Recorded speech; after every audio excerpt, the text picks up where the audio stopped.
Hi, my name is Keely Engelkins, and this is my presentation on theoretical perspectives and learning environments. The first model that I'm going to talk about is Keller's ARCS model of motivation. There are 4 different aspects to this model. The first aspect is attention. So, how does one grab the student's attention? The second is relevance. How does this relate to the learner? The third model is confidence. Students need to believe that they can succeed. And the last model is satisfaction, meaning what rewards, intrinsic or extrinsic rewards, are the students going to get. Motivation is extremely important when it comes to education. When students are motivated, they are more engaged and invested in learning the material. In a 3rd grade classroom, motivation is very important. If students are not motivated to work, many times they won't work. At this age, grades don't mean very much to them, so if they refuse to do the work and they get a bad grade, it really doesn't matter to them. Thus, keeping students motivated is one way to keep them engaged and make learning more fun. This theory would work in any learning environment, face-to-face, blended, or online. This theory would work best in face-to-face, but it can really be used in any of the learning environments. The ADDIE model has 5 parts. The first one is analyze. This is the goal-setting stage. The next one is design. This is where the teacher plans and finds the resources for the lesson. The next is develop. This is where the teacher is actually putting the lesson into action. The I stands for implement, which is where the teacher can make changes or modifications for improvement. And the E stands for evaluate. The teacher can ask what was accomplished or not accomplished by the students. In a 3rd grade class, the ADDIE model helps when working to design different parts of the curriculum. Each aspect is important to keep in mind when working to develop lessons and units. This model works for any educational learning environment, face-to-face, blended, or completely online. The next model that I'm going to talk about is the ASSURE model. The A in ASSURE stands for analyzing your learners. The S stands for stating the objectives.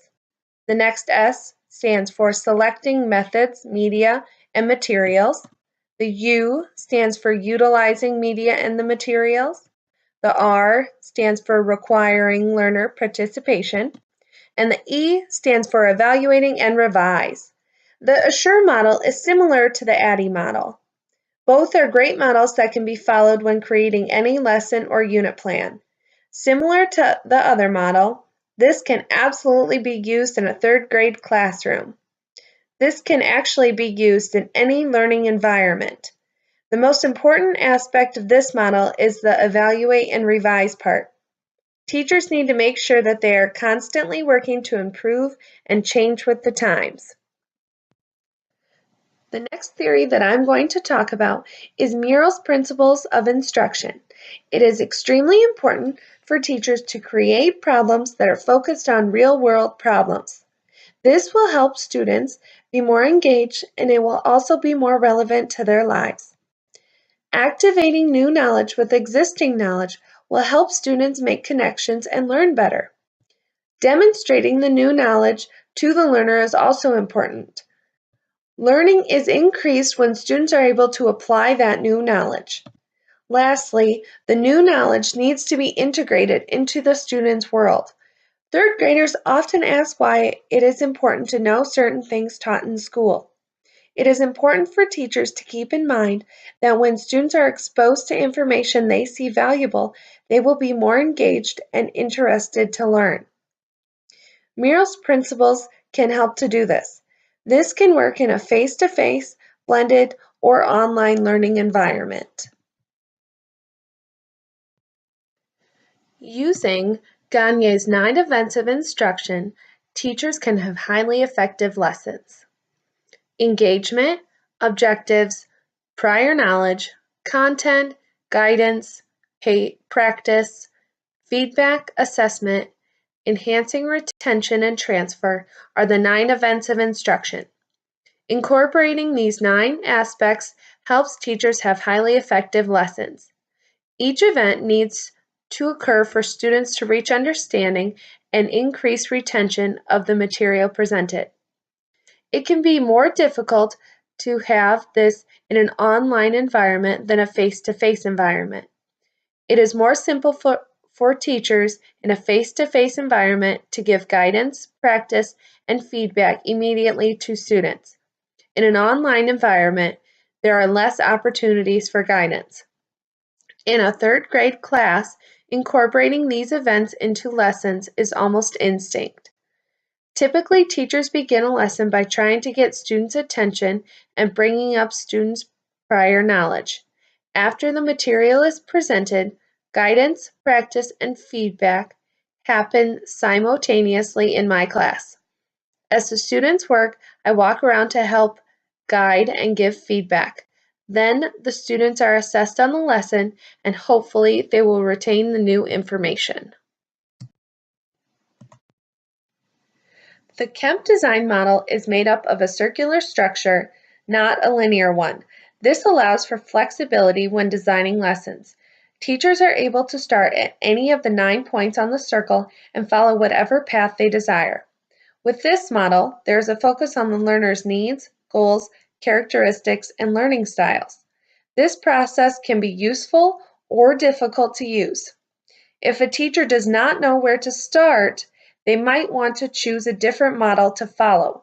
However, if a teacher has a good idea and they know where to start and they just want to fill in the gaps, this would be a good model to use. This model can be used to create any lesson in any learning environment. Dr. Seuss once said, "Sometimes the questions are complicated and the answers are simple." This is what comes to mind when looking at the Dick and Carey instructional design model. It seems complicated when one looks at it. There are many arrows and 10 steps to follow.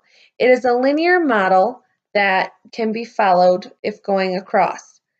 Many of the steps are interconnected, which is why there are so many arrows. The teacher must first start by identifying instructional goals. After that, they can follow the arrows to figure out the next steps in the planning process. This model is very comprehensive and covers everything that a teacher would need to include in a lesson. This is a good model to use when you're not sure where to start. This can be used in any instructional setting. All teachers can use this model to make lessons or unit plans. When creating a unit, teachers should look at the backwards design model. First, they should identify the desired results. What will the students know, understand, and be able to do? Next, they need to determine acceptable evidence. How will the students know when they've reached their goals? And the last step is to plan learning experiences and instruction. What do I need to do in the classroom to prepare them for the assessment? Backward design is a necessary technique to planning. Teachers have to know the results they are looking for before designing anything else. It is similar to planning a vacation. You plan out where you want to end up first. Then you work back and figure out the details on how to get there. When planning units out, teachers should ask themselves what they want the students to learn in the end.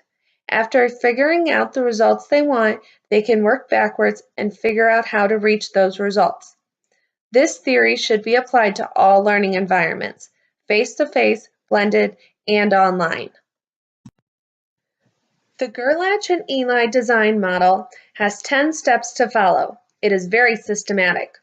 Step 1 and 2 involve deciding the content objectives to teach, and they need to make sure that they are aligned. Step 3 involves figuring out what the students already know and what they still need to learn. Steps 4 through 8 are interrelated and happen at the same time.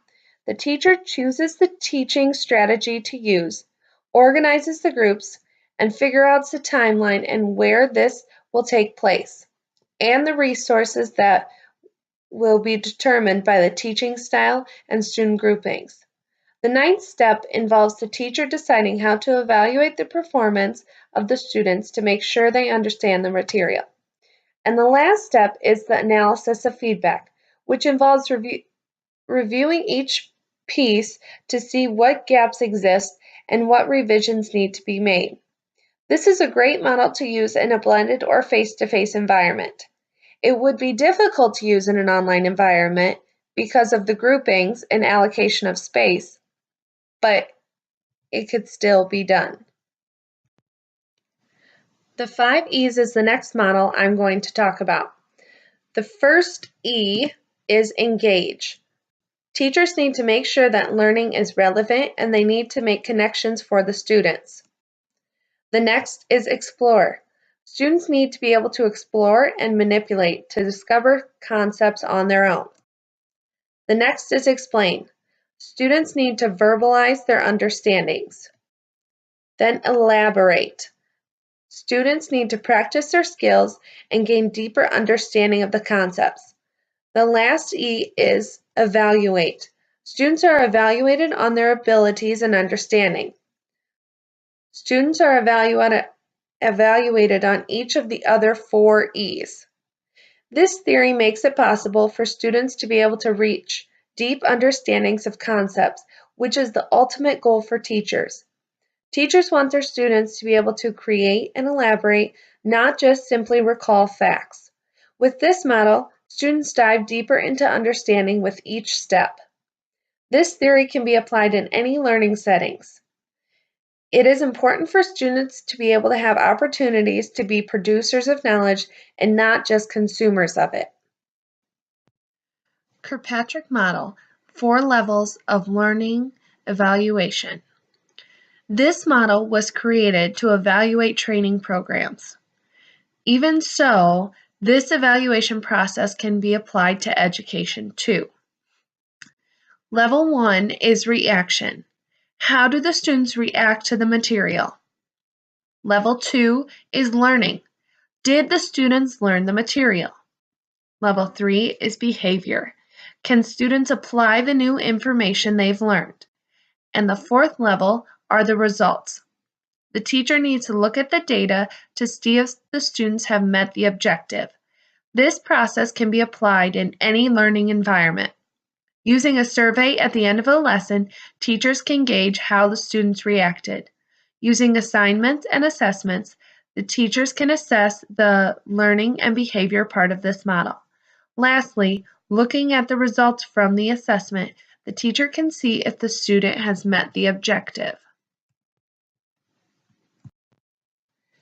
Benjamin Franklin once said, "Tell me and I forget. Teach me and I may remember. Involve me and I learn." This goes along with the constructivist learning theory. The lessons for this should be inquiry-based. Students are given a situation that's real world, and they're able to discover and develop knowledge through exploration and collaboration. This theory is important to focus on. Students will learn much more and retain the information better through doing. When students are involved in the learning process and come up with their own knowledge through exploration and collaboration, they are more engaged in the learning process. Instead of the teacher simply giving the students the knowledge to remember, the students are in charge of coming up with the knowledge, and the teacher is there to direct the students in the right direction. This theory would work best in a face-to-face classroom. It would be difficult to explore and collaborate with peers in an online environment. It is much more productive if students are able to work together and have verbal conversations. There are many different aspects of designing lessons. Some lesson models are better suited for different learning environments. Many of these models had the same ideas presented in different formats. When creating a lesson, it is important to consider the student's environment and the desired objectives. Thanks!